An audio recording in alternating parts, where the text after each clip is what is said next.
तुमचं माझ्या ब्लॉगमध्ये स्वागत आहे। मी आज बनवणार आहे शेंगदाण्याची भाजी।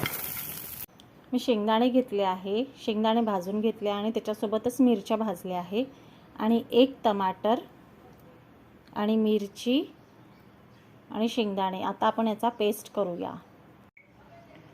बघा गाइस, आता हे छान मिक्सरमध्ये बारीक करून घेतलं आहे। आता आपण याची भाजी करूया। आणि मी 2 छोटे मीडियम साइजचे कांदे घेतले आहे,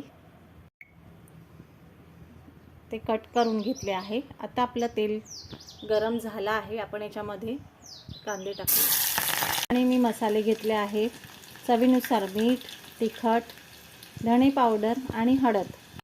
बघा गाइस, कांदा झाला आहे, आपण याच्यामध्ये मसाले टाकूया आणि याच्यामध्येच आता आपण पेस्ट केलेला याच्यात टाकून देऊ। शेंगदाण्याचा पेस्ट छान होऊ देऊया 2 मिनिटं।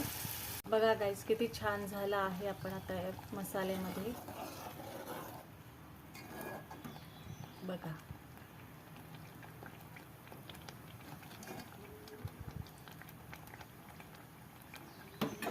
आता आपण याच्यामध्ये थोडंसं 1 ग्लास पाणी टाकूया।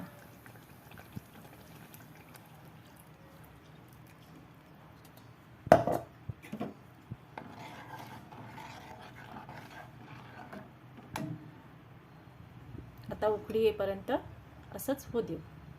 बघा गाइस, आता ही भाजी झाली आहे, छान उकळी आली आहे।